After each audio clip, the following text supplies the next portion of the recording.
ஓம் நம சிவாய. தெய்வத்தின் குரல் முதல் பகுதி, காமாட்சியின் சிவப்பு என்ற தலைப்பில் மகாபெரிவா அருளிய உரை.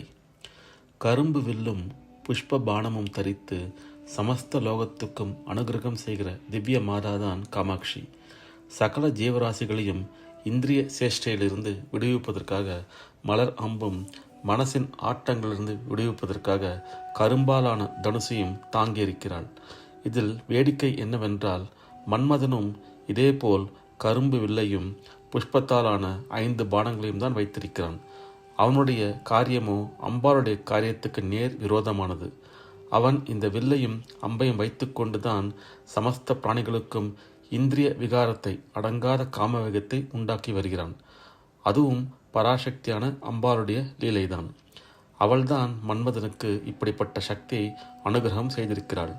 பிஞ்சு கசப்பாக இருந்து பிறகு துவர்ப்பாகி அப்புறம் புளிப்பாகி கடைசியில் பரம மதுரமாக பழுக்கிற மாதிரி ஜீவர்களும் படிப்படியாக பலவித அனுபவங்களில் முன்னேறி கடைசியில் பழமாக பக்குவம் பெற வேண்டும் என்றே அம்பாள் பிரகிருதி நியதிகளை, இயற்கை வேகங்களை உண்டாக்கியிருக்கிறாள்.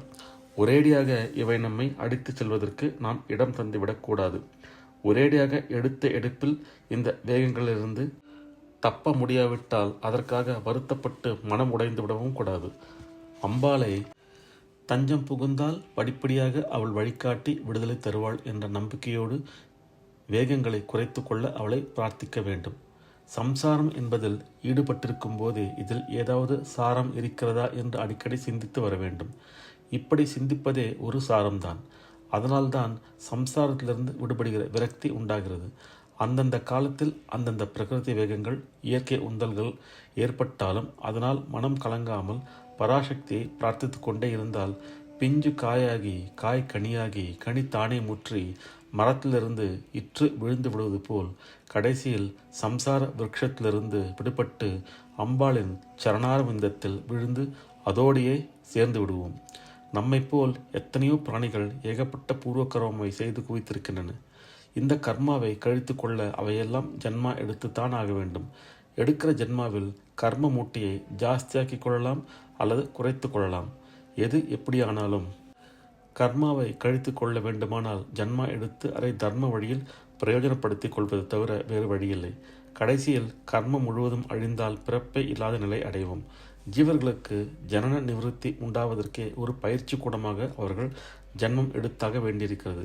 இவ்வாறு ஜீவர்களுக்கு ஜன்மம் ஏற்படுவதற்காகத்தான் அம்பாள் காமத்தை வைத்திருக்கிறாள். அதற்கு அதிகாரியாக மன்மதனை நியமித்திருக்கிறாள். ஆனால் எதுவும் தன் எல்லையறிந்து அடங்கி நிற்க வேண்டும். மன்மதன் பக்தர்களிடமும் ஞானிகளிடமும் தன் கைவரிசையை காட்ட அம்பாள் விடமாட்டாள். இவள்தான் மகா ஞானியான பரமேஸ்வரனை மட்டும் தன்னிடம் பிரேமை கொள்ளுமாறு செய்தவள். மன்மதன் அவரிடம் தன் கைவரிசை காட்ட பார்த்தான். அவர் நெற்றிக்கண்ணை திறந்து அவனை பஸ்மீகரமாக்கி விட்டார். அப்புறம் ஆடாமல் அசங்காமல் பிரம்மமாக அமர்ந்து விட்டார். அவர் அப்படி இருந்தால் அம்பாளுடைய பிரபஞ்ச லீலை எப்படி நடக்கும்? எனவே அவள் மன்மதனுடைய கரும்பு வில்லையும் புஷ்ப தனுசையும் தானே தன் கைகளில் எடுத்துக்கொண்டு பரமேஸ்வரன் முன் வந்தாள்.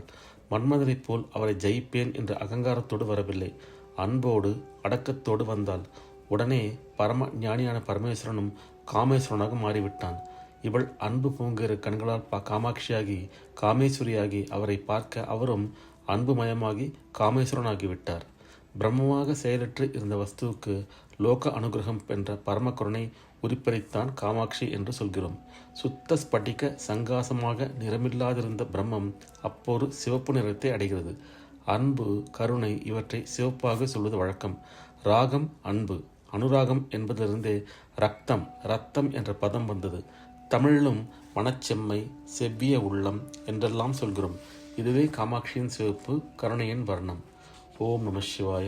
அடுத்த பதிவில் கருப்பும் சிவப்புமான காமாட்சி என்ற தலைப்பில் மகாபெரிவா அருளி உரையை கேட்போம். ஓம் நம சிவாய. ஹரஹர சங்கர, ஜெய ஜெயசங்கர, காஞ்சி சங்கர, காமகோட்டி சங்கர.